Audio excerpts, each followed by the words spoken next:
Со задоцнување од 2 месеци поради корона пандемијата, минималната плата е зголемена за 500 денари, со што работниците стигнаа до 14.934 денари нето или 21.776 денари бруто плата. Одлука за поголема плата дале од Министерството за труд и социјална политика, но и од Економско-социјалниот совет во кој, освен владени, членуваат и представници на работодавачите и синдикатот. Играчки се играат со народот, што е тоа? Лично што е 500 денари. Тешко е, деца. Народот ги лажа, да ти кажам, сега ги качат, после ги намалат. Па не баш толку, ама па сепак постепено ако се покачува, ќе биде добро за народот.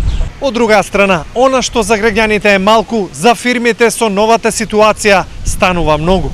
Најискрено се надевам, која и да дојде влада, дека ќе има разбирање на ситуацијата со пандемија.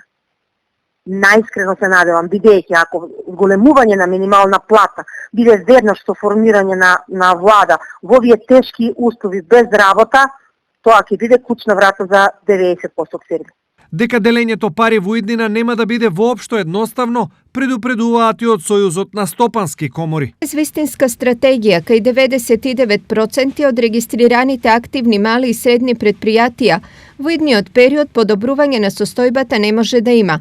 Предстои тежок економски удар и успех ќе биде опстанокот на овие фирми.